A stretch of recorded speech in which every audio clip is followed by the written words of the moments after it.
La Voix des Bulles présente la Splash Page, la masturbation séquentielle de votre aire tegmentaire ventrale.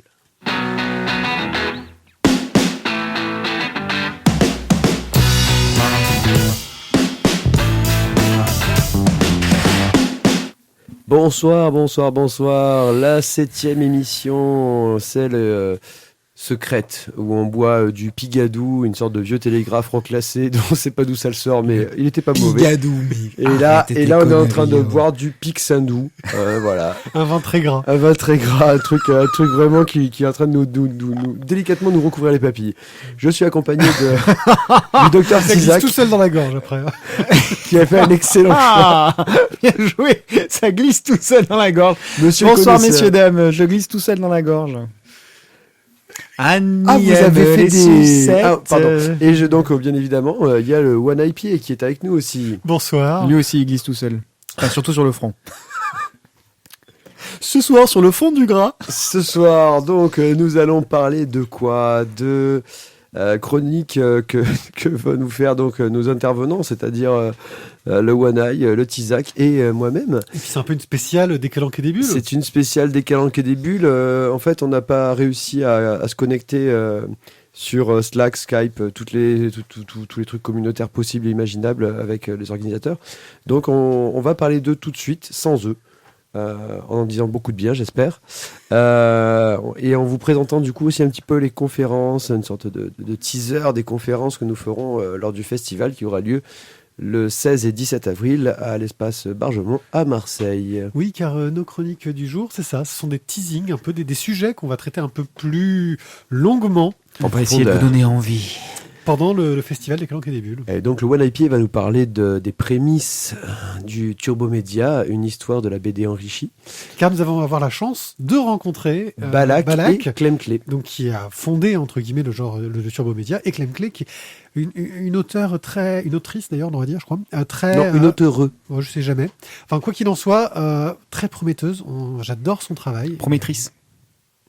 Enfin bon, j'adore son travail quoi. Prometteuse. Promettrice. Enfin, et donc ensuite, le docteur Tizac, Oui, c'est moi. Bonsoir. Docteur, va nous parler donc de son amour des animaux et de tout ce qu'il peut fourrer.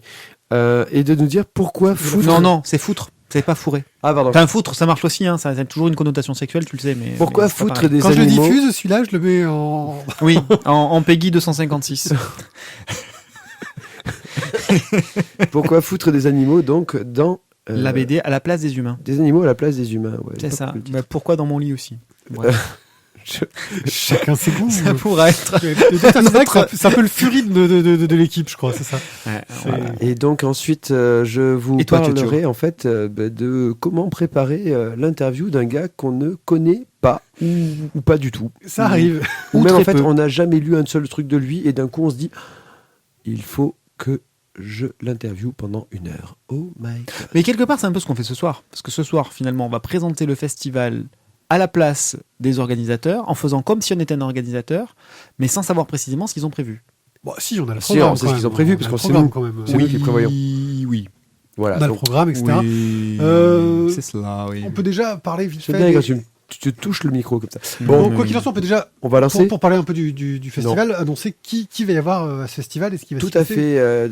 Ouais, Ben et puis, nous, fais-nous voilà, un petit, nous, on un sera petit là. teasing en fait. Nous, on sera là, donc il y aura Pied-Pied, il y aura Thio et moi-même, Tizac. Si vous voulez voilà, une dédicace on sera sur là. les livres qu'on n'a jamais fait. C'est ça, il y on a pourra aucun vous souci. faire une belle dédicace. Alors, le parrain du festival sera Franck Margerin, donc l'auteur de Lucien, Manu, que vous connaissez sans doute.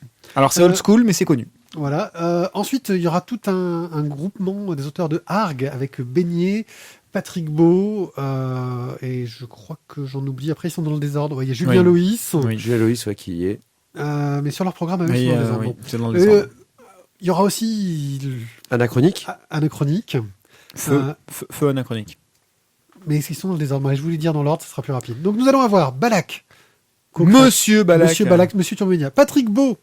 Monsieur Axolot. Monsieur Axolot. Regardez, Thio est en train de se toucher la poitrine en pensant à Patrick Beau et à sa voix magnifique. Non, c'était pas la poitrine. C'était pas possible, c'était plus bas. Bruno Bessadi. Je ne me touche à rien. Il se touche le gorille. Frédéric Chabot.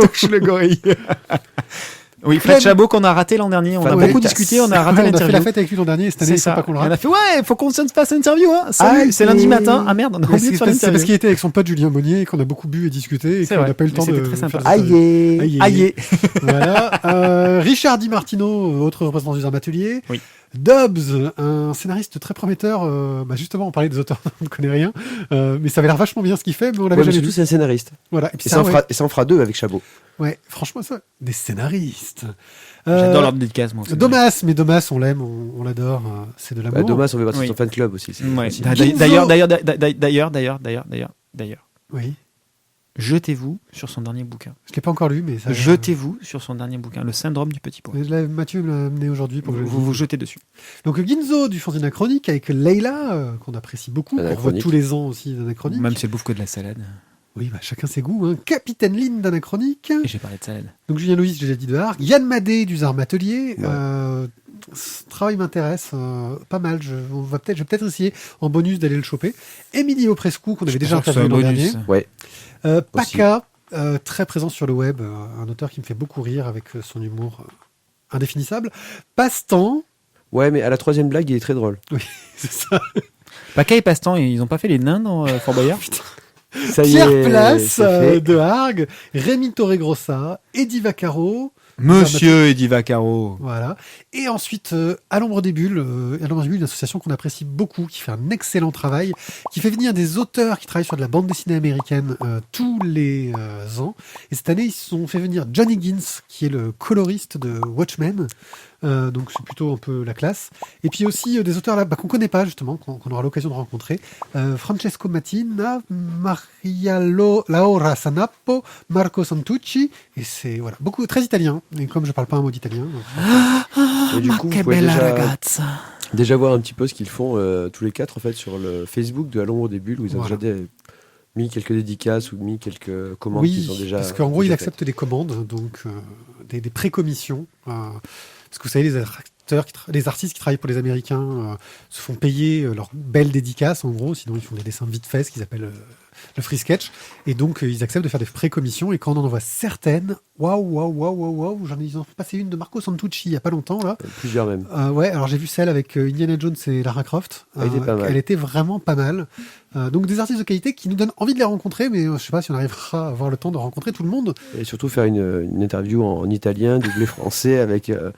Ouais, enfin bon, ça c'est compliqué quoi. Ouais. C'est Maria Laura Santucci, là. Attends, on va en faire. Voilà, notre pervers. Bon, on va donc toujours. peut-être enchaîner directement. Ouais, Alors, Pied, le Turbo Média, tu nous fais ça vite? allez. Vas-y, mets le turbo, mais Pierre, mets le turbo. Turbo injection. Oui, alors, faut savoir que Pierrick, quand même, ne sait pas, mis à part mettre la clé dans le contact, pour le reste, ça lui est totalement inconnu. J'ai changé de roue aussi. On lui a expliqué où était le coffre et où étaient les portières, et pour le reste, c'est Ah tout. non, le turbo, il a compris que c'est une touche sur le PC. Rappelle-toi, tu avais le touche turbo avant. Putain oh Que de souvenirs. Ouais, mais il a même commencé à programmer en Turbo Pascal. Bon, moi, je vais essayer de vous parler un peu des prémices du Turbo Média. Parce qu'en fait, être en tant que fan de BD et de technologie, j'ai toujours été très attiré par les projets multimédia qui essayaient de combiner un peu les deux. Mais ta gueule, toi. Alors, naïvement, je me disais que si lire une BD, c'était génial. Lire une BD avec du son, des images qui bougent, ça pourrait être encore mieux.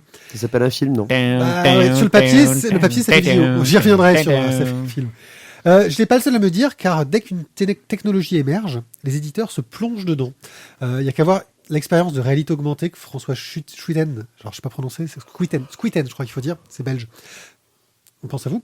En 2012, avait lancé avec La Douce, qui était un bouquin sur un train, La Douce, apparemment un train mythique. Alors je m'y connais encore moins en train qu'en voiture. Et il y avait toute Ah, non, l'expérience mais regardez pas les gars. de mais réalité après, augmentée SNCF, ou avec je ton sais, smartphone, tu pouvais voir le truc, etc. Ou bien alors le dispositif en réalité virtuelle que vient d'annoncer Marc-Antoine Mathieu, où il va adapter Sens, dont on avait parlé dans le One A Club 111. Tu sais, le truc avec les flèches dans tous les sens de Marc-Antoine Mathieu. Ouais. Voilà. Et il va l'adapter en réalité virtuelle, donc avec les casques très à la mode, Oculus Rift et compagnie. Donc vraiment, dès qu'il y a une nouvelle technologie, ils essayent de se dire, tiens, on va pouvoir faire un truc avec la BD. Ça donne l'impression que la BD ce ne suffit pas... Oh, j'ai du mal avec ton vin là. La BD ne se suffit pas à elle-même, qu'il faut l'améliorer, l'augmenter pour qu'elle puisse prétendre à une certaine légitimité. Les premières expériences dont je me souvienne, ça remonte aux années 90. Il y a eu une grande mode des CD-ROM interactifs et pédagogiques. Je ne sais pas si vous vous en souvenez. C'était vraiment à la Tout mode. à fait, ouais. Et comme la BD c'est pour les gosses, ça sert souvent de support pédagogique. Je veux dire, c'est l'idéal vu que la BD c'est pour les gosses. Faut faire un support pédagogique. Le CD-ROM, c'était le top de la technologie. On pouvait avoir l'encyclopédie Encarta ou le musée du Louvre sur ta galette, quoi. C'était C'est énorme. vrai. Je les ai toujours. Orsay. Non, je Voilà. les ai toujours. Tu peux pas les lancer parce qu'il te faut la version de. Le Windows. Non, il te faut la version de. Je cherche. Comment c'était? Je vais la voir. Vas-y. iMovie spécial, machin. Pas iMovie. Non, je vais la voir. Ouais. Vas-y, continue ta chronique. Je vais le retrouver. XNView. Bon. Non. Ah, peu cher.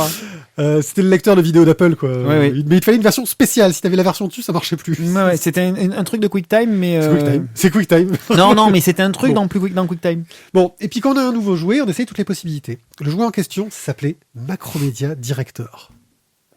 Oh, le souvenir des technophiles.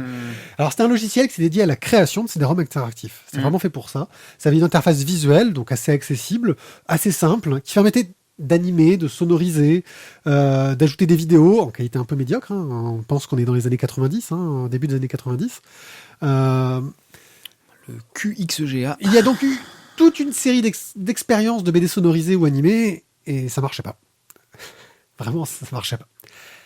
Quelques années après, il y a Internet qui s'est développé en France. Donc on est plus dans les années 95-96, dans cette époque-là. Ça marchait bien dans Day of the Tentacle. Voilà. Mais le web de l'époque, enfin, tu n'es pas sur Internet pour jouer à Day of the Tentacle. Le web de l'époque, la version HD vient de ressortir. Donc le web de l'époque, c'était archaïque, ça laissait assez peu de possibilités.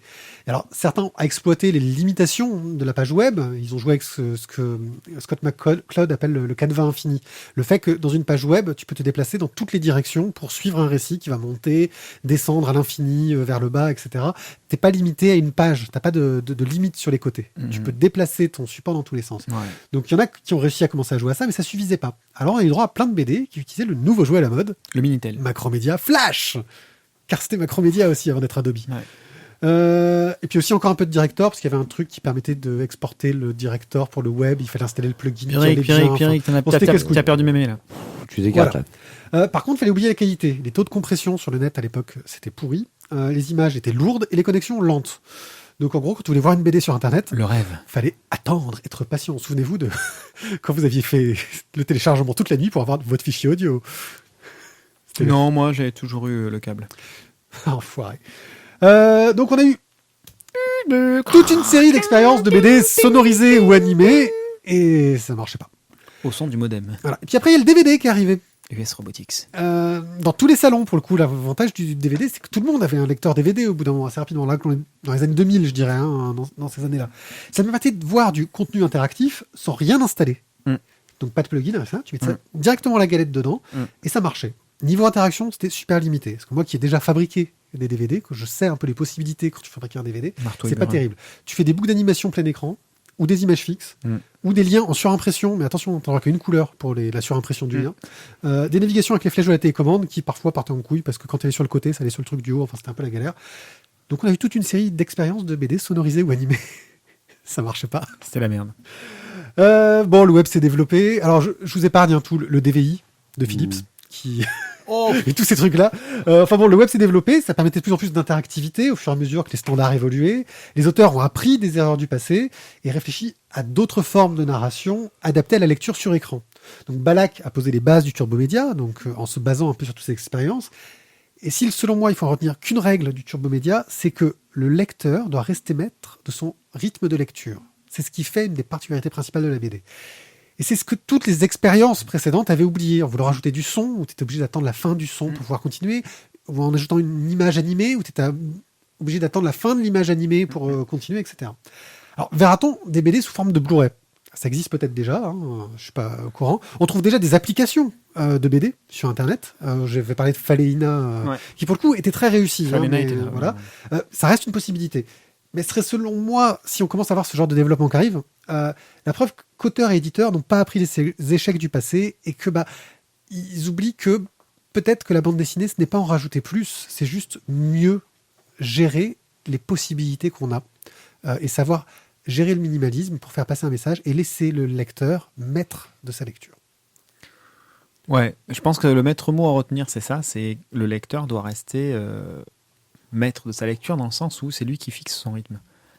Contrairement à quand tu regardes un film, quand tu écoutes de la musique, tu es en mode passif et c'est toi qui te laisses bercer. Quand tu lis une bande dessinée, c'est toi qui décides à quel moment tu passes à la case suivante, à quel moment tu tournes la page, à quel rythme ce jour-là tu as envie de lire ta bande dessinée, est-ce que tu as envie de la dévorer, est-ce que tu as envie d'avancer, est-ce que tu as envie au contraire de prendre ton temps.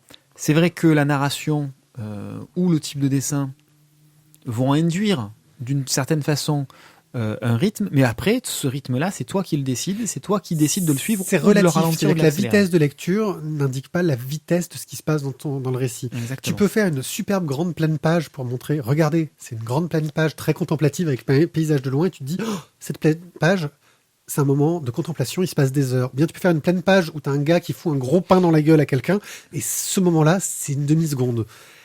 Mais toi, tu le sais, et tu peux tourner la page plus vite. Et quand tu vois qu'ils ont un dialogue chiant et long, tu peux tourner les pages vite fait. Tu te retrouves dans un film, j'ai donner l'exemple d'un film français où il y a un dialogue lent et chiant. Voilà. Lent et chiant. Voilà. Et ça restera lent et chiant jusqu'à la fin. Oui, mais en même temps, c'est toi qui va décider du rythme auquel tu le fais avancer. Je viens de relire donc le triptyque de Domas là. C'est des bouquins que j'ai lus la première fois en prenant le temps, chaque page, Là, j'ai eu envie d'accélérer un petit peu ça et voilà de baigner dedans. Voilà. Et donc du coup de m'en envoyer plein dans la figure. Et du coup, je l'ai presque feuilleté plus que lu. Mais j'ai tout lu. Mais je suis allé à une vitesse terrible. Mais voilà, c'est pas du tout le même rythme que j'ai utilisé la première fois parce que cette fois-ci, j'avais envie de changer. Et j'ai peur que si mais tu là, du coup, est-ce que vous avez vraiment lu, on va dire, du Turbo Média, enfin vu du Turbo Média qui où le support vous a amené quelque chose en plus par rapport à... Oui, je vais reprendre l'exemple de Falena. Falena, clairement, le support où tu fais défiler ta bande dessinée comme ça, clic, clic, clic, clic, juste en Parce que là, tu faisant me fais un circuler. geste, je comprends pas. Alors, juste en faisant circuler, on fait du slide sur l'écran du... En gros, t'as de une la grande tablette. bande très longue que tu fais défiler. Oui, ils ont appelé ça une bande défilée d'ailleurs, et pas une bande dessinée. Mais c'était exactement ça. Et on pouvait revenir en arrière et de façon vraiment très fluide. Voilà, il n'y a même pas de page à tourner, il n'y a même pas cette cassure de la page à Et t'as tourner. une réussite du fait du son. Moi, ce qui m'a surpris, c'est qu'ils Il ont y a réussi à en faire plus le son qui vient interférer là-dedans et puis qui alors vraiment rajoute une ambiance. C'est des nappes sonores dynamiques qui évoluent en même temps que l'endroit où tu es dans la BD. Et t'as pas de cassure, parce que le problème de toutes les Ouais. BD où ils ont voulu rajouter du son, c'est Oui, quand c'est tu vas en que arrière, clic, ça paf, arrête, tu coupes clic, le ça son, reprend. Enfin, c'est vraiment pourri. Alors que là, c'est vraiment coulé de la même façon que l'image est coulée, le son est coulé. Waouh, c'est une véritable réussite. Et puis tout ça en réfléchissant quand même à la construction de cette bande défilée, il faut quand même marquer, puisqu'il n'y a pas de page à tourner, il faut quand même marquer certaines cassures. Elles sont marquées graphiquement. par les temps de chargement aussi entre les différents chapitres. Oui, alors ça c'est pas les chapitrages, mais même à l'intérieur, il y a des moments où graphiquement, alors moi qui aime beaucoup ça en plus en photo, il y a un gros travail sur les lignes, je trouve, qu'elles soient ondulatoires, courbes, ou qu'elles soient à l'inverse, des lignes brisées, des lignes droites. Il y a un gros travail sur les lignes, je trouve. En plus, en faisant le scrolling, ça crée une forme d'animation. Avec le induite. scrolling, ça crée un défilement et donc une animation. Je suis complètement d'accord avec toi. Il y a un vrai travail qui a été mené là-dessus, en se mettant à la place du lecteur. Qu'est-ce qu'on va bien pouvoir faire de nouveau ? Même chose sur les cadrages. Je trouve qu'ils ont vraiment travaillé les cadrages, où on va avoir des surimpressions de choses, sans parler de Ça, 3D, mais Pour moi, c'est pas nouveau, mais c'est très bien utilisé. Voilà. c'est extrêmement bien utilisé, mais même sur le même personnage, c'est-à-dire qu'on va voir le même personnage sur notre... Enfin, moi, je l'ai lu sur mon téléphone, certes, j'ai un magnifique téléphone, mais quand même, où on va avoir le même personnage sur la fenêtre, sur la taille de mon écran de téléphone, qui va apparaître une fois, deux fois, trois fois, quatre fois, sur un plan différent, parce que à ce moment-là, on en a besoin, qu'on induit un mouvement, qu'on induit le temps qui passe. Voilà, c'est des petites choses comme ça qui ont été extrêmement bien utilisées, qui auraient pu être utilisées pour certaines en bande dessinée classique et que je n'ai pas vu ou rarement vu en bande dessinée classique, plus un ajout supplémentaire de par le fait que ce soit du slide, du multimédia, Et c'est etc. quelque chose qui peut fonctionner qu'avec les technologies actuelles, parce que le son qui évolue dynamiquement en fonction du moment où tu te situes dans la page, etc.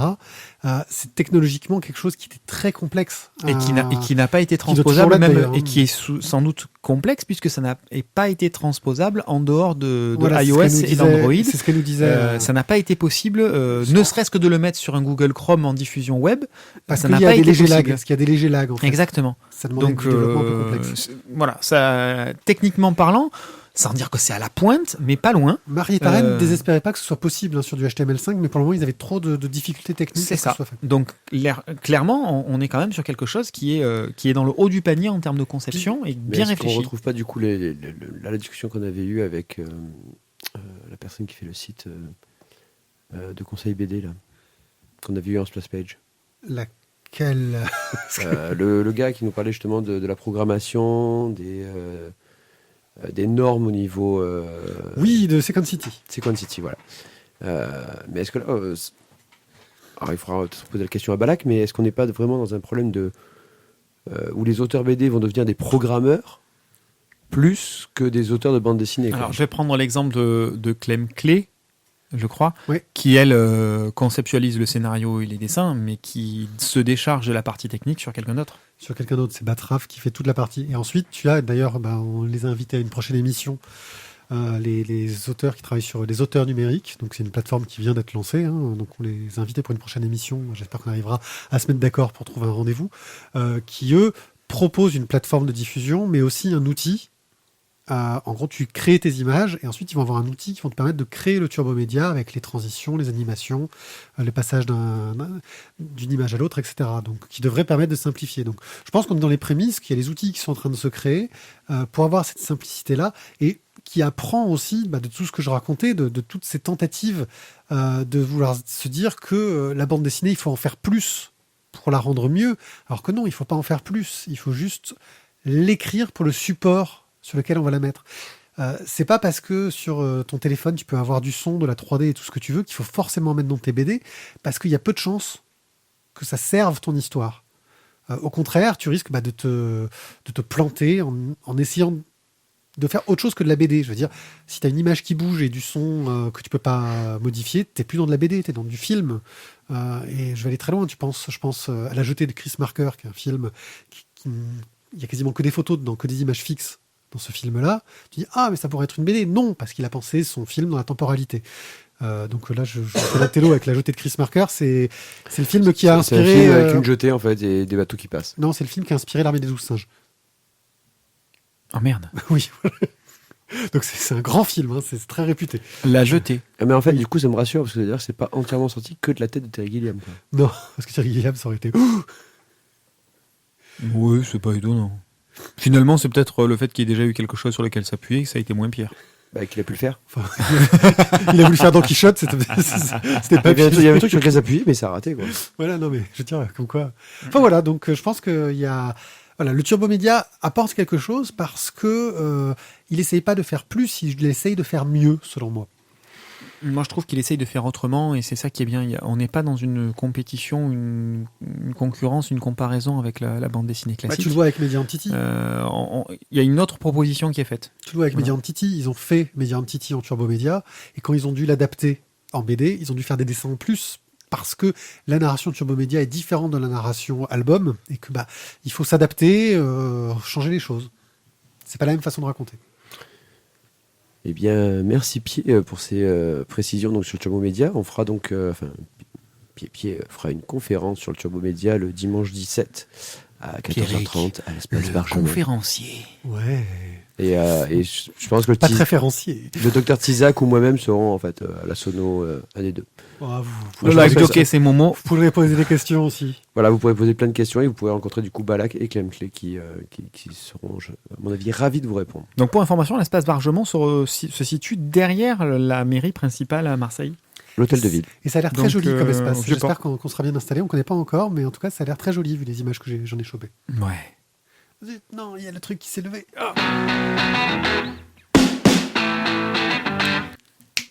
Alors le docteur, monsieur vétérinaire... Dis-moi le docteur, n'en aie pas peur. Voilà, donc pourquoi est-ce qu'on devrait mettre des animaux à la place des humains dans les BD ?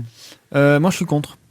Voilà, Ok. j'ai fini ma chronique. Ah ben je te remercie, merci beaucoup, Dr Isaac, on l'applaudit. Merci. Bravo. C'était une chronique de qualité. Mais succinct. Voilà, tout est dans l'essentiel. Sucre et sain. Sucre et sain. Bon, mais donc on passe à la suite. Jingle. Je balance, hein. Y a pas de souci. Attends, non, il nous a écrit un truc, je crois. Il nous a préparé quelque chose, alors laissons-le parler pour une Non, fois. Il nous a préparé non. autre chose que des insultes aux auditeurs. Non, ça c'est Manon, c'est la liste des courses. Ah, non, il a merde. marqué tampon et protège-slip. Aucun rapport. C'est pour moi. Donc, Il est rempli d'alcool. Et il se les met dans... les animaux Ah ben, en avec le bande Sindou, dessinée. ça aide. Avec le Sindou, ça passe bien. Les animaux en bande dessinée, donc bon, c'est sur une idée originale de Pierrick. Il faut dire ce qui est quand même. Cette conférence ne serait pas sortie de mon esprit tordu. En non, fait, c'est une idée commune, je en crois, fait, on c'est ressort une idée, plus. c'est une idée de deux en fait. Là, Ouais. donc, Ouais, c'est bien ce que je dis. Ce serait pas sorti de mon esprit. La conférence donc sur ces animaux a pour but de montrer que l'animal en bande dessinée est utilisé de plein de façons différentes. D'une part, ça s'est appuyé quand même de façon générale sur l'utilisation des animaux dans la fable. Maintenant, il y a eu tout un tas d'exemples où c'en est un petit peu extrait, mais de manière générale, ça reste quand même la base qui sous-tend toutes ces utilisations-là. Oui, La Fontaine. Voilà, etc. La Fontaine reste quand même la référence de tout ça. Donc on essaye de transposer des questions humaines, des questions qui sont importantes pour notre société, pour nous en tant qu'êtres humains, de dénoncer les dérives, de dénoncer certains choix, les contradictions aussi bien des êtres humains que de la société qui nous abrite, mais sous la forme d'animaux, parce que ça a quand même la facilité de montrer quelque chose soit de plus enfantin, soit de nous dédouaner un petit peu d'une certaine façon, que ce soit moins méprisant, moins donneur de leçons, même si finalement à la fin il y a toujours plus ou moins une Morale, espèce de morale qui Montrer vient que le petit qui peut être montre plus tout fort ça. que le grand. que Ouais, le- exactement, etc. exactement. Donc il y a alors soit dénoncer, soit des espèces de donneurs de morale, donneurs de leçons, ou des éléments de réflexion en tout cas. Donc on va, lors de cette conférence, essayer d'aborder ça sous 5 points. Le premier étant le conte, avec comme exemple Pride of Baghdad, dans lequel l'animal est un animal. Donc les personnages qui nous sont présentés, qui sont les personnages principaux de la BD, sont les animaux. Hein, ce sont des lions qui sont dans leur statut de lion dans un zoo à Bagdad. L'idée n'étant pas qu'ils représentent tel ou tel être humain. Hein, ce sont des lions dans un zoo qui vont parler, bien évidemment, qui vont rencontrer les autres animaux du zoo, mais ils restent dans leur rôle d'animal. Alors après, d'autres questions vont être soulevées derrière ça, et là, par contre, ce sont des questions qui sont typiquement humaines. On est dans le pourquoi de la guerre, quel choix va-t-on faire par rapport à son oppresseur, par rapport à la loyauté qu'on peut avoir, par rapport à son désir de liberté, par rapport à son expérience de la liberté ou de la guerre ou de la mort, bref, des besoins de la vie. Il y a tout un tas de réflexions qui derrière sont là, mais qui sont complètement humaines et qui ne sont pas animales, mais qui sortent par contre de la bouche d'animaux qui sont des animaux à la base. Donc, superbe BD de Brian Cavogan et Nico et Henrichon. Oui, c'est vraiment un super album. Mathieu ? réédité et retraduit. Oui. Et il paraît que ça Chez change Urban. tout. Oui, il paraît que ça change tout. Nous, on a la Ne version serait-ce que Panini. sur les couleurs, ça change. Voilà. Nous, on a la version Panini. Il paraît que la version Urban, ça change tout. Bref. C'est le dessinateur qui le dit. Vu qu'il est francophone, donc. Il a le droit de le dire.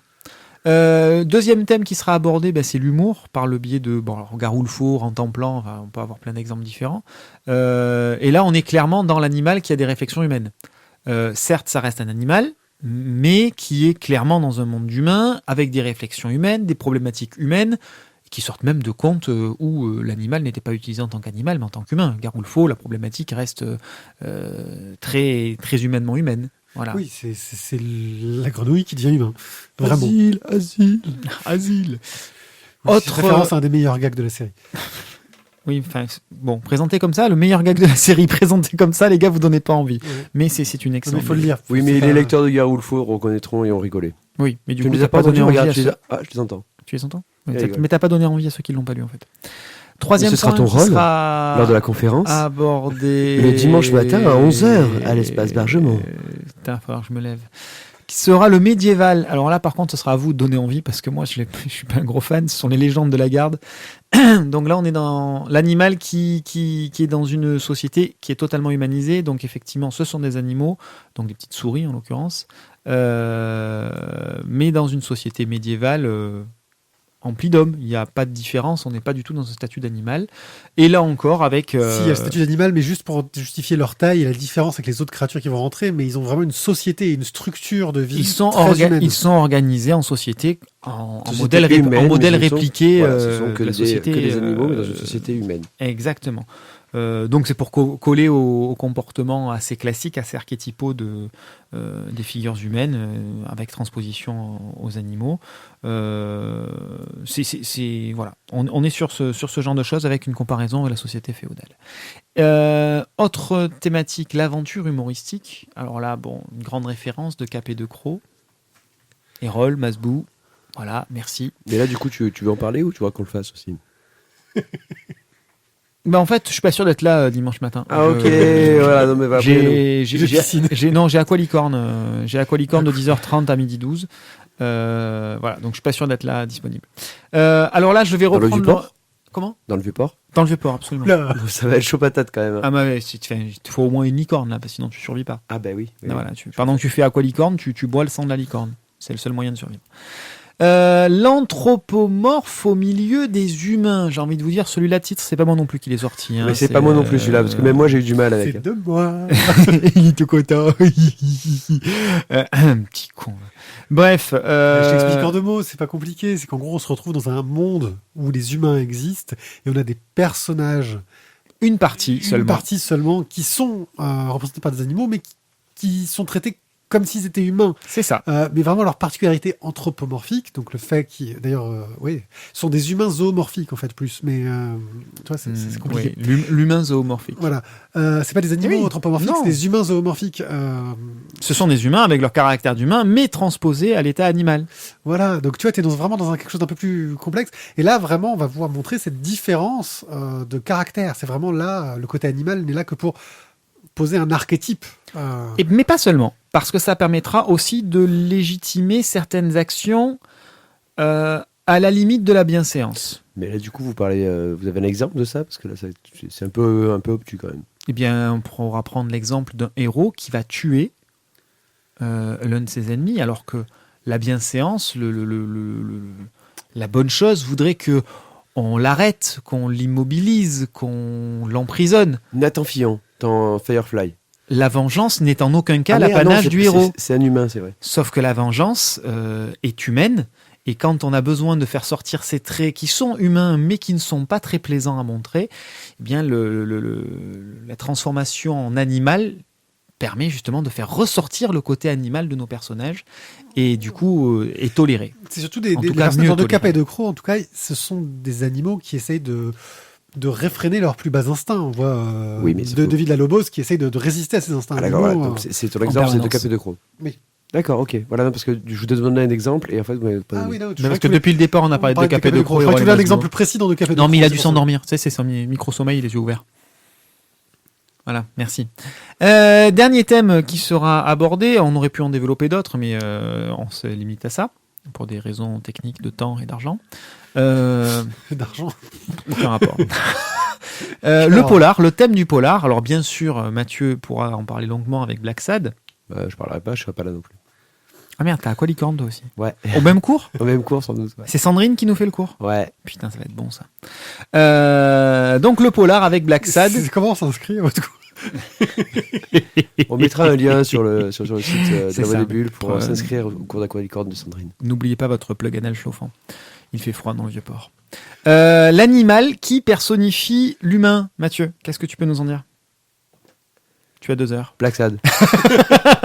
Le gars, c'est toi qui étais censé préparer la chronique, gars. Mais oui, mais en même temps, moi je vous donne un peu la parole sur ta chronique. Il me semble avoir parlé quand même. Tu vois. Il me semble être intervenu sur ta chronique. Moi, je pense que tu veux du coup nous parler de Black Sad, où en fait les personnages, les animaux vont chacun jouer en fait un archétype.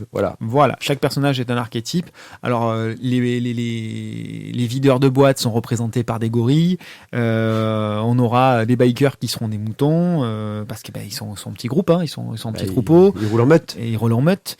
Voilà, on va avoir en fonction de la nationalité du personnage une orientation. Alors si c'est un Allemand, ça sera un berger allemand. Si c'est un autre personnage d'une autre nationalité. J'ai mal entendu quand t'as dit un Allemand. Mais... Bah, si c'est un gars du Ku Klux Klan, ça va être un ours blanc aussi. Voilà, c'est clairement l'utilisation de l'animal permet de simplifier, d'illustrer aussi visuellement très facilement, très rapidement, à la fois la provenance, mais aussi sans doute le trait de caractère qui va être utilisé et sous-entendu dans la création de ce personnage. Tout de suite, n'empêche pas de faire de la subtilité. L'ours blanc peut avoir l'air très mignon, doux, tendre sur certaines scènes. Oui, mais on sait aussi que c'est une bête extrêmement féroce, extrêmement endurante, résistante, extrêmement dangereuse. Voilà. Je trouve la subtilité. Ce qui est surtout moi ce qui m'a beaucoup perturbé dans Black Sad, ça a surtout été Arctic Nation, le deuxième tome où je me suis pris dans la gueule en fait que Black Sad était noir de peau.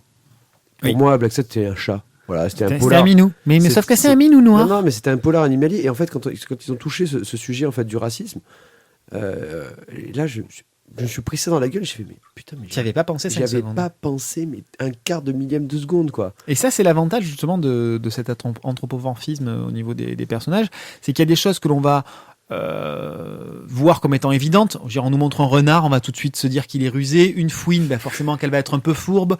Le mouton qui va être un peu concon. Le lapin, il va forcément se faire choper. Voilà, on va avoir des choses un petit peu stéréotypées comme ça. Et puis il y a des choses qui vont nous échapper et qui vont permettre de créer des petits éléments de surprise dans tout ça et qui ne sortent pas de nulle part. Voilà, tu prends l'exemple de la couleur du chat. Le chat noir, c'est aussi le chat qui sort de la ruelle, qui est débrouillard, qui machin. Mais putain, il est noir. Voilà. Et il porte malheur, ce con. Et il porte malheur. Et ça, c'est des trucs, on peut s'en servir, l'auteur peut s'en servir à un moment donné dans sa BD, mais qui au premier abord va pas forcément nous sauter aux yeux. Alors putain, rater le fait qu'il est noir, faut le faire. C'est même écrit dans son nom. Le triste noir. Ah putain, je l'avais pas vu celui-là. Ouais, Merci, mais voilà, écoutez, je suis désolé de ma naïveté, hein, mais moi je me suis pris ça dans la gueule, j'ai fait putain, je l'avais pas un brin pensé. Ouais. Donc voilà, en résumé, les animaux en bande dessinée sont nombreux, utilisés de façon différente, sont riches d'utilisation et c'est ce qu'on va essayer de développer pendant cette conférence. C'est un petit résumé. On va analyser chaque exemple un peu plus profondément. Avec des images. Ouais. Oui, ouais. Pour le profondément, ça sera c'est mieux avec les images. On a fait des beaux PowerPoint. Il y en a qui ont laissé leur objectif coincé. Voilà. Bien, merci, docteur. Tu pourras nous raconter ton anecdote, Mathieu ? Mais c'est pas l'anecdote, il faut écouter l'apéro du Capitaine. Il faut écouter l'apéro du Capitaine.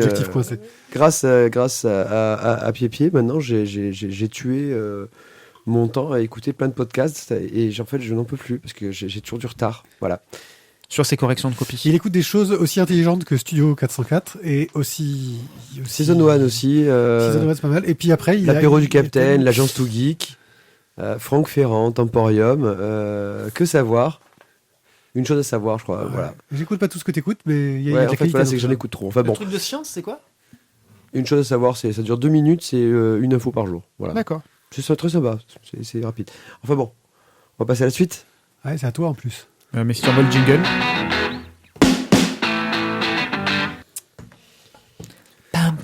Et bien donc, voilà. Après plusieurs échanges infructueux, la nouvelle tombe, tel un slack sur le cou d'une victime de la hache du bourreau.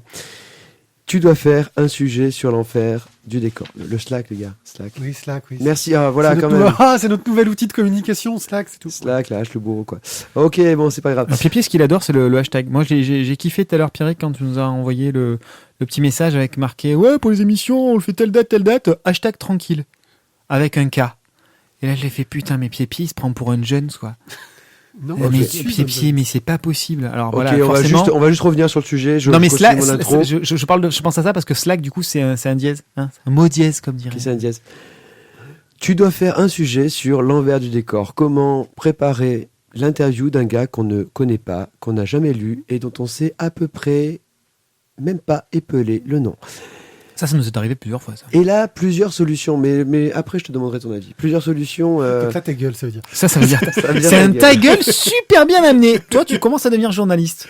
Alors, premièrement, je tente de ressembler à Patrick Cohen. Donc, j'attrape une BD du gars, je la retourne, je la plie, je la corne, je lui fais subir en fait 1000 outrages. Toi, tu regardes un petit peu trop la 5, toi. Exactement.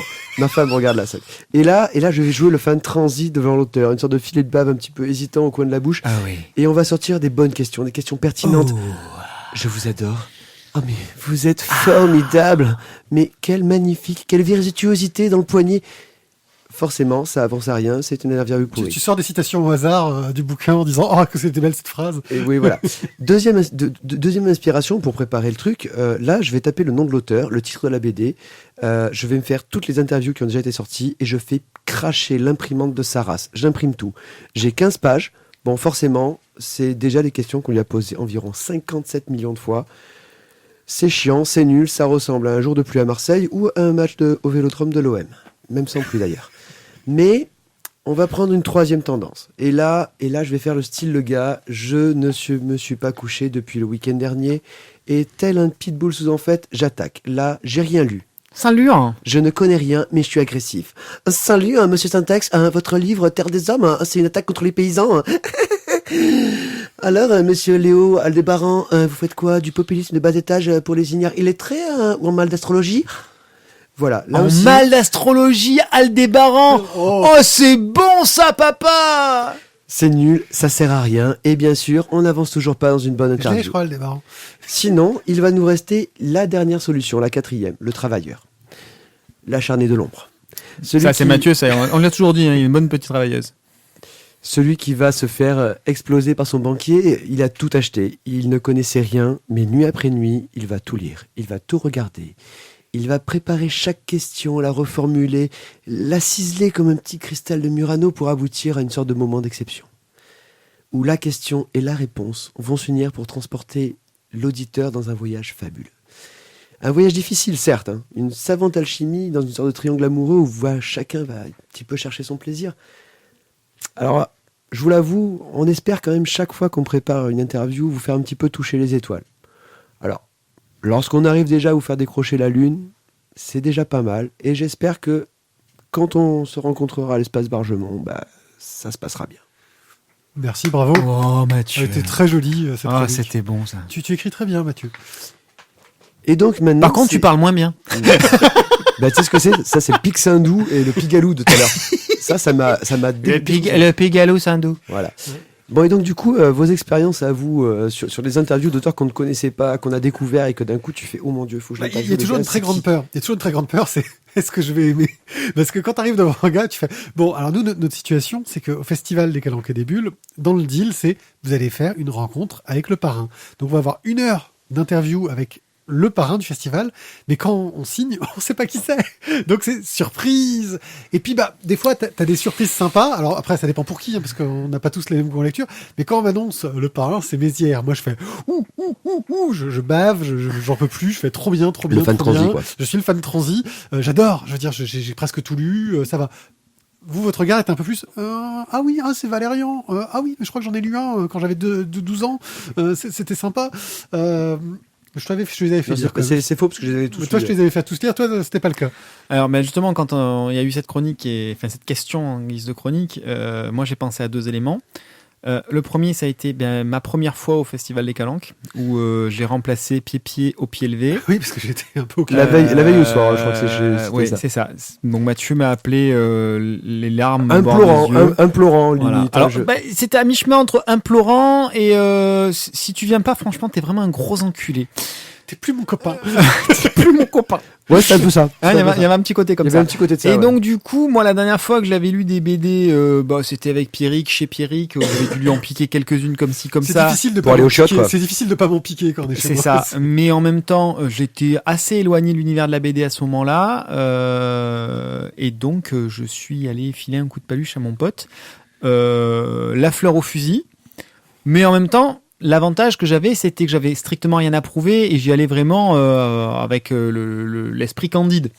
J'allais poser des questions vraiment du nouveau-né. Hein, on pourrait... C'est bien aussi parfois de pouvoir se poser ces questions-là. Voilà, ça n'était pas dénué d'intérêt.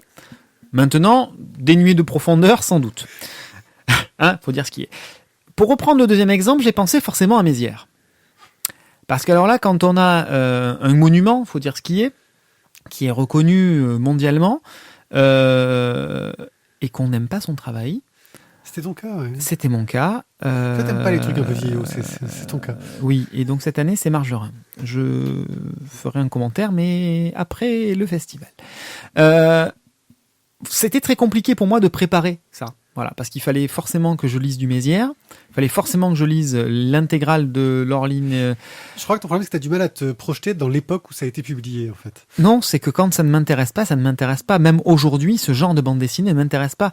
On parlera tout à l'heure, quand on enregistrera l'émission 130 avec les... Qui a été diffusée la semaine dernière. Qui a été diffusée la semaine dernière. Paradoxe temporel. Paradoxe temporel. Les chroniques de crowdfunding, il y en a une, je te lis tout de suite, je vais la défoncer. Voilà, je vais la descendre en flammes. Tu l'as déjà dit ça la semaine dernière. Je l'ai déjà dit la semaine dernière. Mais pourquoi tu veux défoncer le microfunding, quoi? Parce que c'est juste pas permis. Voilà, on est en 2016 et dessiné comme dans les années 70.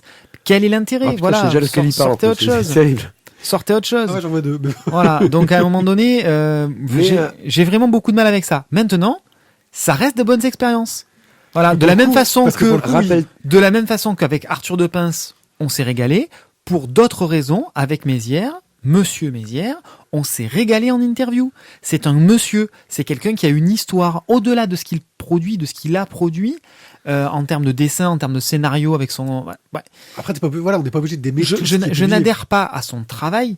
Par contre, j'ai complètement adhéré à la personne, aux expériences de vie qu'il y a eu derrière, à la recherche qu'il y a eu, à l'exploitation qu'il y a eu, mais qui n'était pas une exploitation... 100% commercial, il y avait une espèce de philosophie derrière qui sous-tendait tout ça, et autant je n'aime pas particulièrement son travail, voire même je n'aime pas tout court son travail, autant ce qu'il a apporté au domaine de la science-fiction de manière générale, J'ai ce problème avec Hergé. Je trouve ça génial.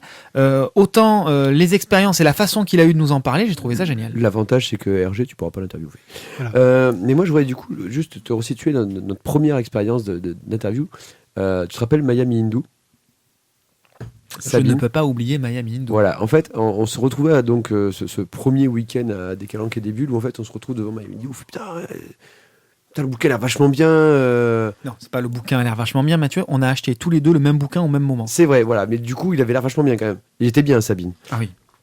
Et là, on se dit, bon, on se tape une interview, quoi. Et on avait mis rien. Non, et surtout, c'est que là, en plus, du coup, tu fais la recherche Internet qui tue. Tu trouves qu'elle a vaguement un rapport, visiblement, avec un bouquin qu'on avait lu, qui était un livre qui avait été fait par plusieurs auteurs. Chacun avait fait un dessin. Le livre avait fait le tour du monde. Ils se sont passés de main en main. Ouais. Et là, c'était un projet collectif. Là, tu commences l'interview, tu parles, donc vous êtes... Et donc, alors, vous avez travaillé sur ça? Non, pas du tout. Blam! Et là, tu fais... Ok, bon, ben voilà, on va zapper. Hein. Mais voilà, non, je crois que en fait, c'est ça et aussi. Là, on parle des longues interviews. Alors là, c'est des courtes interviews. Parce qu'en fait, nous, au festival, on a les longues interviews, les gens à qui on va parler plus d'une heure. Donc, en général, pour le coup, on travaille. C'est-à-dire que, voilà, l'exemple, c'est que là, on va avoir Franck Margerin à rencontrer. Et Franck Margerin, on le connaît. C'est difficile de ne pas connaître Franck Margerin. Sauf que moi, je n'avais jamais lu de Franck Margerin. Maintenant, j'en ai lu un peu et je suis en train de continuer à en lire, un peu intensivement en ce moment. J'avais jamais lu de Franck Margerin. Je connaissais, j'avais dû voir le dessin animé Manu à l'époque où c'était passé. Oui, moi aussi. Il y a Perpète. Je trouvais... J'avais pas d'a priori négatif ni positif, mais voilà, je connaissais pas spécialement. Il faut préparer, il faut faire la chose. Sachant que Franck Margerin, c'est un peu comme Mézières, en termes de bande dessinée, c'est un monument de la bande dessinée. Et en plus, à la différence de Mézières, il a une production beaucoup plus grosse. Parce que des fois, tu te retrouves... quand on s'est retrouvé à voir le parrain Florent Chavoué, oh, il a fait 2 bouquins. Oh là là, la préparation, c'est trop dur. Si on lisait son œuvre intégrale, les amis, c'était trop facile. Et pour le coup, c'est un auteur qu'on ne connaissait pas du tout. Moi, j'avais déjà vu ses bouquins, j'avais trouvé les couvertures moches, pour le coup, alors que l'intérieur est magnifique. Et on a passé un moment excellent avec ce gars, et l'interview était super sympa, mais c'est vrai que sur le coup, on était emmerdés parce que, merde, c'est l'auteur, il débute, il a fait que 2 bouquins, on le connaît à peine. Il va falloir qu'on passe 1 heure et qu'on ait des choses à raconter pendant 1 heure qui sont un minimum intéressantes. C'est vrai que quand tu arrives sur un auteur historique, même si t'as pas forcément lu tout ce qu'il a fait, tu sais qu'il a du vécu, qu'il a une histoire à raconter, qu'il y a quelque chose à fond. Ça, c'est les interviews longues. Et puis après, il y a les interviews courtes. Oui, alors sur ce genre de personnage, sur une interview longue, je trouve que ce qui est le plus important, c'est d'arriver à mettre l'auteur en face dans les bonnes conditions aussi pour qu'il soit, qu'il ait envie aussi de raconter ça, tout bonnement. Alors après, c'est des super clients, je veux dire, Monsieur Mézières, on n'a pas eu besoin de forcer quoi que ce soit. Il a demandé de le refaire une deuxième fois. Voilà, il avait envie de parler, il avait envie de raconter, il avait envie d'échanger. Et il a vu qu'on était là à son écoute. Mais finalement, notre travail n'a été que ça, d'être une oreille, de relancer à certains moments, de montrer qu'on était curieux et qu'on aimait ce qu'il nous racontait. Mais ça nous a pas demandé non plus... Chacune des personnes du triangle cherche son propre plaisir. Ouais, Mathieu, tu as été trop fort. Voilà, je la replace. Non, mais c'est vrai. Mais du coup...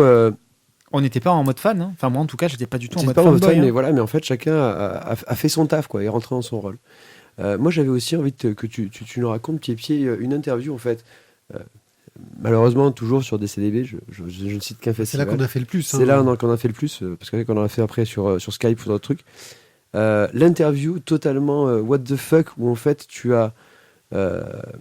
le nom d'un gars sur le site de DCDB, le lien vers un site, que du coup tu prépares l'interview, tu te dis, ce gars-là il est vachement bien. Magique, ça. Et en fait tu arrives devant le gars et en fait ce n'est pas du tout la même personne, c'est juste que c'est un homonyme. C'est un homonyme. Oui, un homonyme dans la bande dessinée. Un homonyme de pseudo, oui, c'était Joe Lamouche, dont on a parlé du fanzine récemment, où en fait effectivement... moi, il faut le faire, d'avoir comme pseudo Joe Lamouche et qu'il soit deux. Oui. Donc moi je cherche Joe Lamouche, pas Arthur, et effectivement les recherches les plus courantes me mènent sur un auteur qui avait fait de quoi le lien sur le site du festival. T'envoies sur le mauvais site de Joe Lamouche, sur le gars, et là je c'est-à-dire que même eux pensaient faire venir. Voilà, c'est comme vous pensez faire venir Madonna et à l'arrivée vous avez Madonna qui vient, mais c'est pas la même. En deux mots. C'est ça, Madonna. Et donc oui, non mais là tu te retrouves, en plus on prépare des questions, on réfléchit un peu au sujet, parce que faut savoir que sur les interviews courtes, en général, c'est un peu plus facile. L'idée. Dévoile pas tout là. Je dévoile pas tout. L'idée, c'est de faire de l'interview bienveillante. C'est-à-dire que les premières fois qu'on s'est retrouvé à faire des interviews courtes, on n'avait quasiment rien préparé. Souvent, on arrive sur le festival, on voit le bouquin, ça a l'air bien ça, si on allait l'interviewer. Salut, quelle est ton actualité? C'est comme ça qu'on fonctionnait. Donc on a des questions. Sinon, t'as lu Tintin? On a des questions type à deux balles, etc. Et puis après, par la discussion, parce que on les rencontre, les gens. Tu aimes les caleçons? On boit des coups avec, on arrive à avoir des questions un peu plus intéressantes. Mais c'est vrai que... Blonde ou brune? Maintenant, on essaye d'avoir lu au moins la dernière nouveauté. Avoir lu au moins la dernière nouveauté de chaque auteur. Et ça nous permet de préparer des questions un peu plus pertinentes, j'ai envie de dire. Mais l'idée, c'est de toujours être bienveillant. À poil ou à plume? Oui, c'est ça. Plus pertinente, les questions. Pardon, excuse-nous. Pif ou Hercule? L'idée, c'est d'être toujours bienveillant vers les gens. C'est-à-dire que tu vas vers quelqu'un que tu connais pas forcément, mais tu es curieux et tu as envie de savoir. Et à partir de ce moment-là... Alors, tu payes des impôts en tant qu'auteur de BD Oh non. Ou t'es un gros rapace pour la société? T'as un vrai métier Mais sinon, t'as un vrai métier?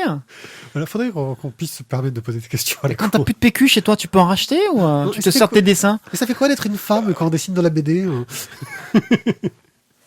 utilisez des crayons spéciaux? Est-ce qu'ils vendent des crayons pour femmes qui sont 2 fois plus chers que les crayons pour hommes? Mais sinon, Angoulême, en tant que femme, on vous a donné une chambre d'hôtel ou pas? Voilà. Donc, on évite ce genre de questions. On va continuer, les gars, parce que là, sinon, on va dériver. Donc voilà, c'est vrai que les interviews, c'est une grosse préparation pour un festival, surtout quand on a le parrain. Bonjour. Ah non, j'ai cru que t'allais me faire la musique. Voilà. Et puis ça dépend des programmations. Il nous arrivait une année. Non, stop, on était sur le parrain. Il nous arrivait une année sur la programmation, on a fait merde. On connaît quasiment personne. Dans la programmation. Ouais. Ah ouais. Des fois, t'es tranquille, tu fais il y a lui, trop bien, il y a Patrick Beau, à genoux. Voilà, et puis. Il y a le Verme Atelier. Encore eux. Ouais, mais on les adore. Et après, il y a des fois, tu fais ok, c'est qui eux? D'où ils sortent? Qu'est-ce qu'ils ont fait?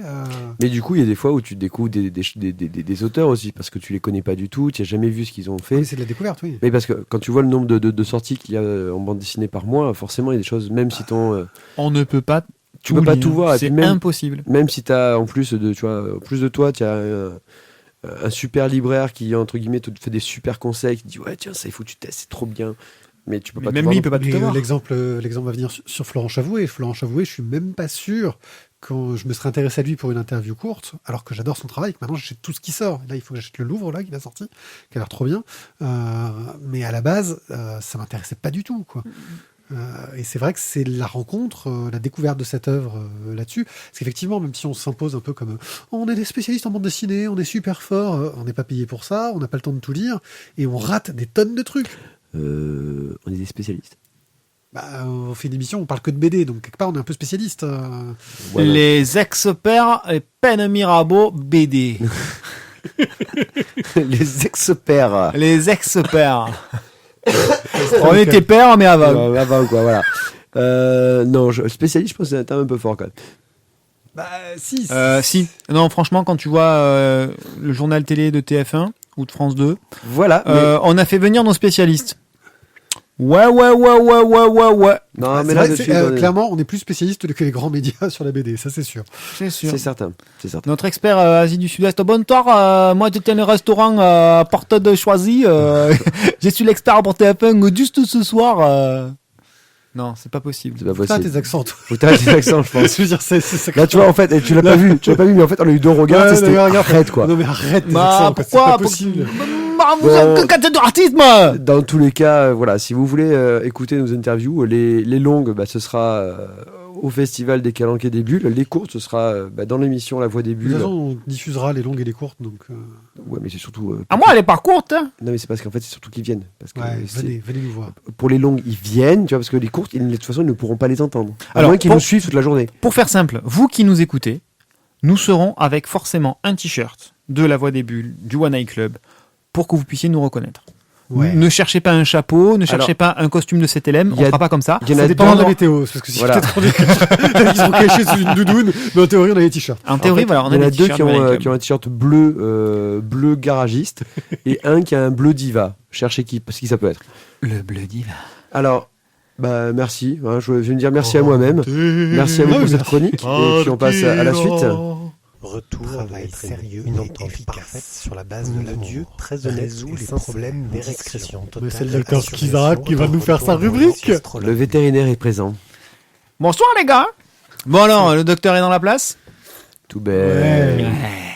Alors, bon, ce soir c'est un petit courrier, un tout petit courrier, puisque on Parce a... que t'as pas attendu 2 mois avant d'en faire un. C'est exactement ça. C'est exactement ça. Donc un tout petit retour rapide sur l'émission 129. Et oui, car nous en sommes déjà à l'émission 130. Enfin, nous en serons à l'émission 130. Les félins du podcast. Il paraît que Totouré aurait relevé dans l'émission que nous n'avons pas aimé l'ère des cristaux. Je ne sais pas ce qui a pu lui mettre la puce à l'oreille. Vraiment. Pourtant, au moment de la diffusion de l'émission, on n'a pas encore fait la chronique de cette Ouais, bande on n'a pas encore parlé, c'est C'est ça ça. qui est Par dingue. contre, on en aura déjà parlé dans l'émission que nous avons enregistrée, mais qui a déjà été diffusée. Bref, Bref, on va en parler. réécoutez, vous verrez ça. Mais effectivement, la pilule a été dure à avaler. C'est le cristal. C'est le cristal, ça passe pas. Ça coince un peu le cristal. C'est ça. Totori nous fit d'ailleurs une remarque là-dessus, parce qu'il a bien compris que l'ère des cristaux avait eu du mal à passer, et il ne sait pas si c'est le manga qui est mal passé ou si c'est la bouteille qui a piqué. Ah, la bouteille piquait pas. Ouais, la bouteille a piqué la dernière fois, oui. Alors, elles sont meilleures Ouais, ce soir. Franchement, ce soir, parce que ce soir, c'est moi qui ai choisi. Alors, Non, c'est toi qui as payé. Soit c'est Alors- pas toi qui as choisi, soit c'est toi qui as payé. je vais. Non, on va rétablir la vérité tout de suite. La dernière fois, il y a un mec qui nous dit ouais, il faut que j'achète le vin parce que c'est mon rôle, c'est son job, quoi. C'est sauf qu'en fait, il Isaac, arrive- c'est notre serveur, quoi. Voilà, et il arrive et il me dit j'ai oublié mon larfeuille, donc je fais ok, bon bah écoute, on y va ensemble, quoi. Et puis du coup, j'achète, quoi. Et là, donc, bon, moi, les vins, je les bois. J'ai pas de connaissances dedans. Et donc, j'ai dit, bah, Isaac, choisis, quoi. Et donc là, le gars le conseille, nous sort un truc, ouais, c'est un truc bio, fait en fonction des phases de la lune, elle se roule dedans, c'est une femme, voilà, elle se roule dans les vignes pour que... On a eu droit quand même à l'explication. Alors, vous voyez, voilà, vous avez deux Vaqueras. Celui-ci, on sent qu'il a été fait par une femme. plus fruité, plus doux, plus onctueux, Celui-ci c'est un a côté été- féminin. celui-ci a été fait par un homme et ça se sent aussi, vous voyez. C'est plus puissant, plus viril. On sent le muscle. Après, je vous laisse choisir, mais vraiment, voilà, ça Oh se là sent. là, les- Là, ça a été fait par une Les femme. propos et- sexistes. Et là, ça a été Merde. fait par un homme. Bon, Non, mais c'était pour la sensibilité. Moi, je pense que ça a été fait par un mec qui avait perdu sa bouche quelque part, hein, qui avait dû lécher le cul d'un ours avant, parce que Je trouve que c'est très méchant pour l'ours. c'était imbuvable. Voilà, c'était C'était imbuvable, et pourtant on l'a bu. On l'a bu. C'était Totori. une merde. Parce qu'on n'aime pas gaspiller. Nous. Voilà, mais on l'a n'aime pas bu. Donc c'était pour ça que ça piquait, vraiment. gaspiller. Petite remarque technique. Totori déplore le chapitrage. Ouais, mais ça, c'est pas la faute de Fiefé, C'est malheureusement. la faute aux technologies du néant. Qui lui en veulent. En gros, pour expliquer les problèmes de chapitrage, en gros, le chapitrage sur le MP3, jusqu'ici, je croyais que ça n'existait pas. Et j'ai découvert qu'il y a un gars, il y a presque 10 ans, à la BBC, tu vois, donc les gars, la R&D de la BBC, il a développé un système pour chapitrer les fichiers MP3. Et là, tu fais, oh, trop bien, je vais pouvoir le faire. Il a même lancé le logiciel pour le faire. Et donc là, il y a un logiciel en Java sorti du Il fallait néant. utiliser Director. Hein, Des technologies bien pourraves qui ont 40 000 ans. Mes excuses à Nemo, qui est développeur Java et qui m'a bien aidé pour certains problèmes que j'ai eu avec ça. Mais bon, en gros, c'était apparemment un peu la galère. J'ai eu plein de galères, mais j'ai réussi à faire du chapitrage. Et là, il y a eu une mise à jour de Java qui a fait foirer un truc, qui a changé je sais pas quoi. Et là, j'y arrive plus. Et au bout d'un moment, si je dois passer à chaque fois que je dois chapitrer un podcast, déjà que c'est une opération un peu longue, hein, si à chaque fois que je dois chapitrer un podcast, je dois en plus des 20 minutes que je passe à faire le chapitrage, passer une demi-heure à retrouver la configuration pour que ça marche, bah non, je crois qu'il faut que j'arrête le chapitrage. Donc si quelqu'un parmi vous est développeur et peut jouer un peu sur les tags ID3V, tu vois, je parle technique, hein, ID3V version V2 V234, V24 je crois. Enfin, quelqu'un peut toucher un peu dessus et saurait faire un générateur de chapitres, ce qui n'a pas l'air techniquement très compliqué pour quelqu'un qui s'y connaît, c'est pas mon cas. Franchement, il pourrait développer cette technologie et en faire quelque chose Et la vendre. Du futur, de l'avenir. Voilà, il nous l'offre parce qu'on a donné l'idée et qu'on est une asso qu'on n'a pas le moyen, mais mais la vendre à plein de gens. Et qu'on est gentil. Voilà. Donc voilà, si vous trouvez, si vous avez un peu des connaissances en développement, je veux dire, c'est que le ID3, c'est que du XML, je crois. Enfin, c'est pas compliqué en théorie. Pierrick, il y a eu 2 rubriques aujourd'hui, tu nous as saoulés. Ouais, je sais, mais c'est pas toi qui t'es fait chier pendant des heures à essayer de chapitrer ces putains de podcasts et que ça déconne. Non. Et c'est chiant, Ouais. c'est chiant. Bon, et donc, docteur, on a eu d'autres courriers. Ouais. Le facteur a déposé des trucs ou pas? Parce que Ouais, là, le c'est- facteur a déposé des trucs. Alors toujours Totori, franchement, il a été, soit il est au chômage, soit il est à fond. Il est bibliothécaire, il y a plus personne dans la bibliothèque. C'est normal, c'est un lieu public, tout le monde se chie dessus. En plus, ça brûle bien.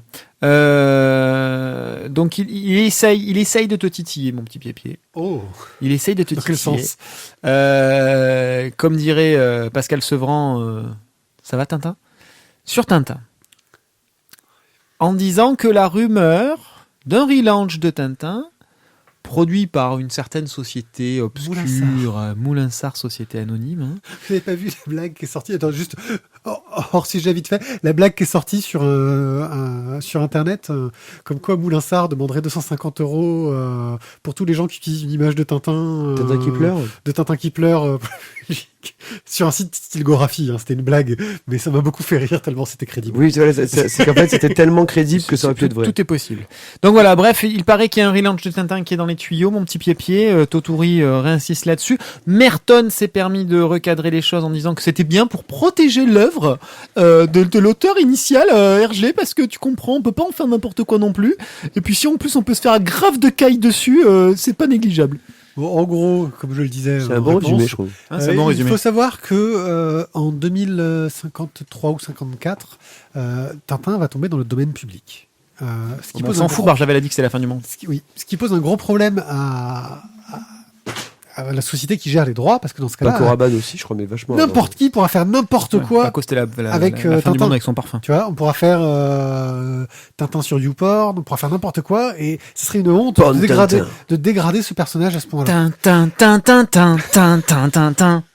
Tin, tin, tin, tin, tin, tin, tin, tin, tin, tin, tin. Faites saturer les micros, les mecs. Tin, tin, tin, tin, tin, tin, tin, tin, tin, tin, tin, tin. Tintin à Fort Boyard. oui, Pastan, effectivement. Pastan, es-tu là?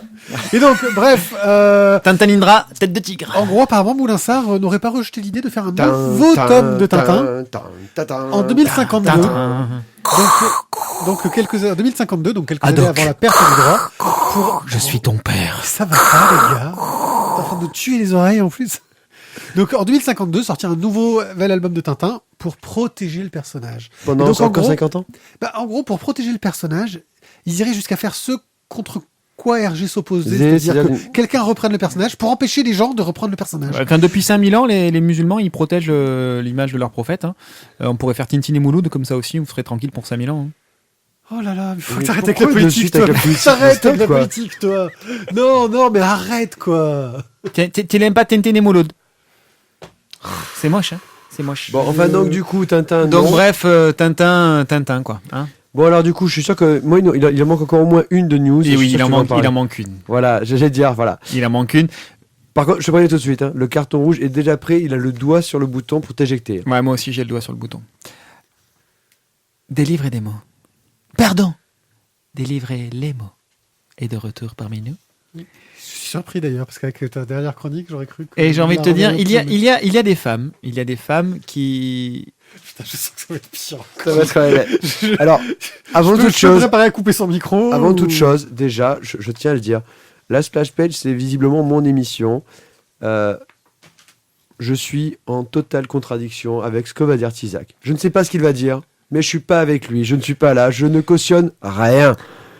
C'est fait. Vas-y, Tizak. Maître Raznout est disponible pour toute réclamation. Délivrer les mots, donc, fait partie de ces femmes qui aiment lorsque l'on parle d'elles, y compris lorsque c'est pour les fouetter.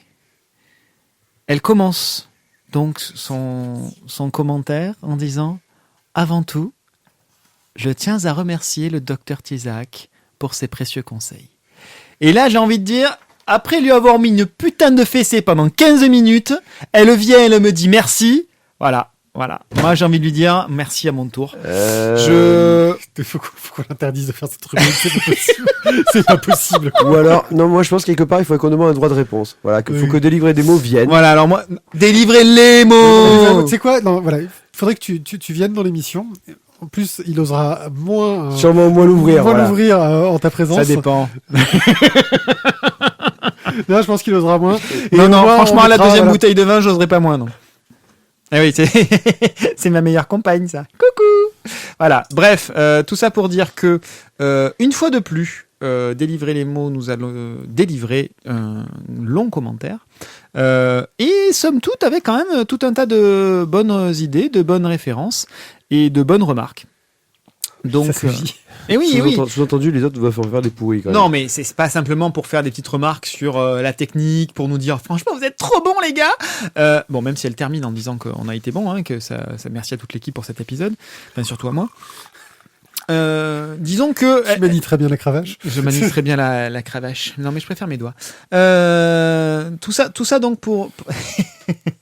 Oh, les images. Ah, Je quelle suis horreur! atterré, quoi. Atterré. Elle revient donc sur ce que nous avons dit sur le fait de réutiliser la bande dessinée pour relancer des films, pour réillustrer des romans, etc.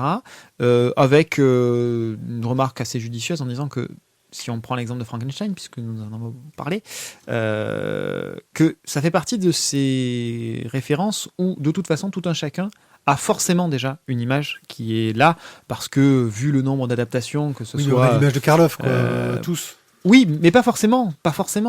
Tu prends des plus jeunes, je suis persuadé qu'ils auront forcément vu des dessins animés, pas forcément... Oui, mais c'est des dessins animés qui sont inspirés de Karloff, la plupart. Mais sur oui, Frankenstein. mais eux, ils ne le savent pas. Mais en tout cas, ces images-là vont traîner et effectivement, ils auront déjà donc dans la tête une certaine vision et que donc tout C'est ceci pas le sera meilleur déjà exemple. très orienté. Frankenstein n'est pas forcément le meilleur exemple. N'était parce pas que- notre meilleur exemple, mais du coup, elle le souligne. Chose plus intéressante, elle souligne que concernant les reboots, ça fait déjà bien longtemps qu'en fait c'est en place, puisqu'elle nous parle, elle nous donne un exemple. Alors la divine, pas la divis, je suppose que c'est une faute de frappe, cher ami. La divine comédie de Dante ou alors le paradis perdu de Milton, qui, je reprends ces termes, sont clairement des réécritures, voire des fanfictions en fait, de la Bible. Et en ça, elle n'a pas tout à fait tort. Ah, c'est marrant de le mettre sur cette approche-là de la fanfiction. Moi, Et j'aime beaucoup. je trouve ça, voilà, j'ai trouvé cette idée-là très intéressante. Merci de délivrer les mots. Ça veut dire que, en gros, si j'ai bien compris, la Divine Comédie, c'est un peu comme 50 Shades of Grey, c'est une fanfiction à la base. Oula. Et après, c'est moi qui fais interdire des Oh micros. la vache, j'ai raté un truc. Oh putain. Vous savez pas, 50 Shades of Grey, à la base, c'était une fanfiction de... comment ça Oui, s'appelle des des vampires, là. vampires Oui, qui oui, brillent oui. dans la nuit, là. Voilà, Twilight. dans le jour. Twilight. Twilight. Ah ouais, oui, mais c'est pas impossible. Oui. Ça fait mal de le dire quand même. Non, ça fait pas mal parce que un reboot de merde d'un truc de merde, j'ai envie de te dire qu'à la fin, ça peut pas sentir bon. Hein. Bref. Donc voilà, j'ai trouvé son approche assez intéressante là-dessus et bien pour le coup, bien plus intéressante en termes d'exemple que le Frankenstein que nous avons pu utiliser. Donc je t'en remercie. Tu nous as réorienté vers quelque chose de très intéressant. N'hésite pas à nous réorienter de nouveau à l'avenir. Bref, elle nous remercie. Je la remercie. Nous te remercions. Et nous te disons à très bientôt. Voilà, et on te demande pardon aussi. C'est ça. On s'excuse. On s'excuse platement. Ça va pas lui plaire des excuses. On s'excuse de nos amitiés. Oh là là. Normalement, on est censé avoir les amis qu'on mérite, mais là, franchement, Il y a des fois j'ai des doutes. j'ai dû faire quelque chose de mal dans cette autre vie. On a un karma pourri, hein, ça c'est clair. C'est clair. Ah putain, faut que ce soit moi qui explique à ta femme comment se servir de son canard. J'ai envie de te dire, à un moment donné, pose-toi des questions, quoi. Kiki, sors-toi les doigts du cul. Hein, mais il est ailleurs. On va remercier le docteur, docteur On va vétérinaire. l'envoyer chez lui. Hein non mais parce que vu ce qu'il a bu, faut pas qu'il reparte quand même. Oui, là, c'est clair. Donc docteur, exerce vétérinaire, animaux fourrés. Merci à vous. Bonne Pâques d'ailleurs. You're welcome. J'ai les poules, Voilà. les œufs de la poule et du lapin. C'est ça, qui donc, les m'attendent pour dimanche. Voilà, donc du coup tu peux fourrer tout ce que tu veux ce week-end, c'est Pâques. Vas-y, fais-toi plaisir. Pâques est déjà passé, vous savez, le temps, tout ça. Voilà, merci à vous. Je ne savais point où mettre mes œufs. D'avoir eu la gentillesse de nous écouter, de nous avoir supportés. Subi. Surtout lui. Surtout, donc n'hésitez pas à venir au festival. D'après toi, qui a donné le plus de sourires? Toi avec tes remarques hexadécimales et Director's donc, Cut. merci à vous. Surtout, n'hésitez pas à venir au festival des Calanques et des Bulles le 16 et 17 avril. Non, pas des Allez, calanques et des putes. Hein. C'est quelques rues plus haut. Thio connaît très bien Marseille. Le 16 et 17 avril à l'espace Donne le numéro de la rue, c'est 16 et 17 de quelle rue? 16 et 17 avril à l'espace Bargemont derrière l'hôtel de ville à Marseille. Vous avez la programmation sur le site des Calanques et des Bulles sur Facebook. Nous y ferons donc 3 conférences. Il y aura aussi le Turbo Média. des tac au tac, il y aura aussi des rencontres avec les auteurs, des dédicaces bien sûr, des expos. En Et théorie, puis on peut à même l'ombre vous des interviewer, vous, Oui. public. Ah oui, des fois on en a ça. À l'ombre des bulles, en théorie, ils vont encore nous faire une expo de la mort parce qu'ils ont toujours des dessins originaux d'auteurs, mais fantastiques, et ils font des trucs superbes. Quoi. C'est très bon. Donc voilà, merci beaucoup à vous. Et puis on va se dire, laissez-nous des messages sur le forum pour que Envoyez plein de messages à Mathieu sur Tizac. Twitter. pour que Tizac puisse continuer à s'éclater. Ouais, sachez-le, Mathieu Des s'est étoiles, fait... des étoiles. Des étoiles Mathieu sur s'est fait iTunes. pirater son compte Twitter. N'hésitez pas à lui envoyer des trucs, ça peut être Allez-y, très je suis au drôle. taquet, là, sur Twitter, c'est un vrai bonheur. Merci à vous et à bientôt. Ciao, ciao. À Ciao, très vite. ciao. Bye bye.